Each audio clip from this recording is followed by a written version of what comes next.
Logical ডিসক্রিপেন্সিতে 60 লক্ষ মানুষের নাম বাদ দেওয়া হয়েছিল, মানে যন্ত্রের মেধা, যন্ত্র বুদ্ধি প্রয়োগ করে প্রক্রিয়ার মাধ্যমে।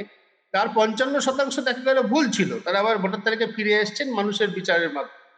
তার মানে আমি একটা সিস্টেম প্রয়োগ করেছি, আমি একটা ব্যবস্থা প্রয়োগ করেছি, একটা একটা একটা ফর্মুলা কাজে লাগিয়েছি, যার 55% হচ্ছে যা ভুল রেজাল্ট দিয়েছে।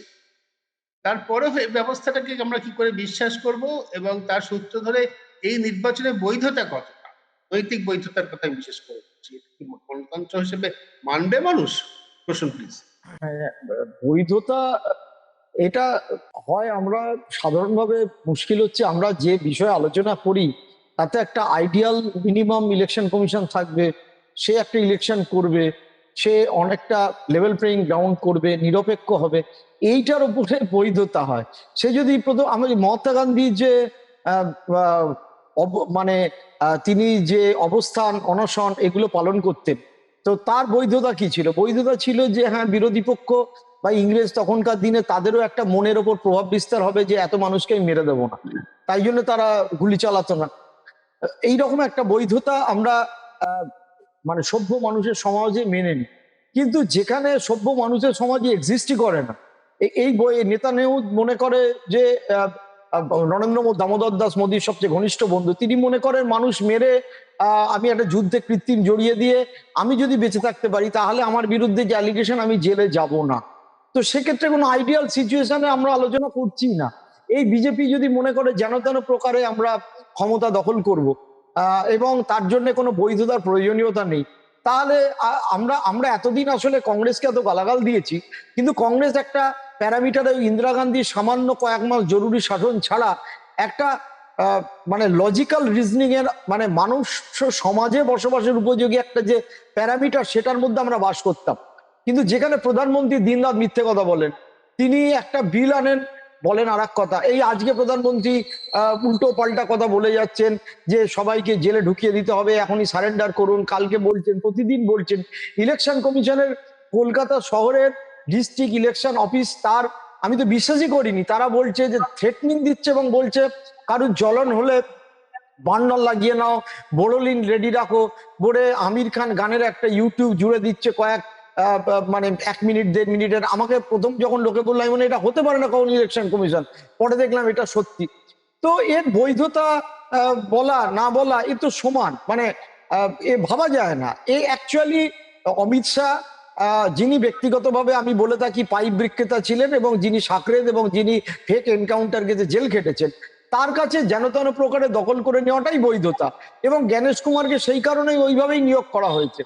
আমরা সকলেই জানি যে ইলেকশন কমিশন নিয়ে কি ঘটেছে, সকলেই জানি যে 40 লক্ষ যে মানুষ তাদেরকে যে ফাইনাল জেনুইন যাদের তারা যে বাদ পড়েছেন, আমি আবারও বলছি 40 লাখ বাদ পড়েছেন আমার হিসেব মতে, আমি বারবার বলছি, এবং সেটা প্রথম থেকে বলছিলাম 35 লক্ষ সেটা তারাই অ্যাপ্লাই করেছে ট্রাইব্যুনালে। তো সেটা যে করা যেতে পারে, তো আমরা দেখলাম সেটা করা যায়। এরপর যে এই যে প্যারামিলিটারি এনে কাশ্মীরের বদলে এই যে পশ্চিমবঙ্গে কি যুদ্ধ হচ্ছে, আমি খানিক আগে নিউ টাউন সল্টলেক হয়ে বরানগরে এলাম, রাস্তাঘাট দেখে মনে হচ্ছে যে এখানে আমরা কারফিউ দেখেছিলাম দাঙ্গার সময়, প্রায় সেই রকম অবস্থা। উল্টোডাঙ্গার মোড়ে গাড়ি ডিকি খুলে একেবারে এইরকম মেশিন গান নিয়ে গাড়ি পরীক্ষা করা হচ্ছে।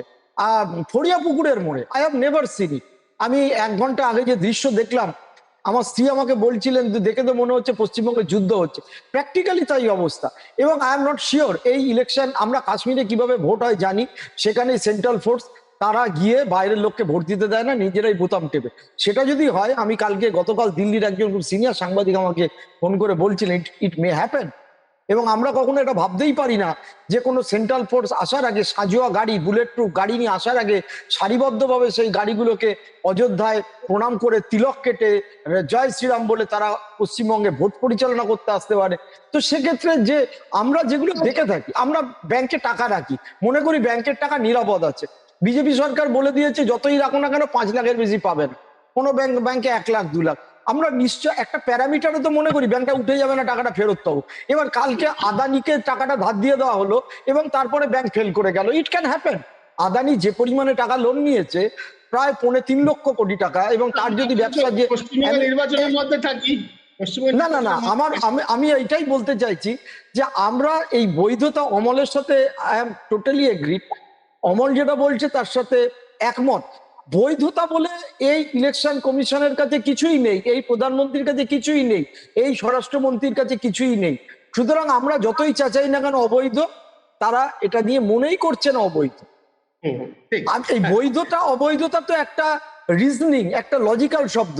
সেই এই বৈধতাটা কি ওই পুতিন কিম এরা মনে করে যে মানুষকে ভোট দিতে দেবো না বৈধ? ঠিক ঠিক তো হ্যাঁ, এইটা পশ্চিম ভারতে হয়ে গেছে, এটাকে আমাদের স্বীকার করতে হবে, এটাকে বিশ্বাস করতে হবে, এবং যত দ্রুত আমরা এটা মেনে নিতে পারবো তত দ্রুত আমরা মনে হয় এই আলোচনাগুলোর প্রেক্ষাপট ঘুরিয়ে দিয়ে যে তাহলে আমরা কি করব এটা নিয়ে আলোচনা করা যেত।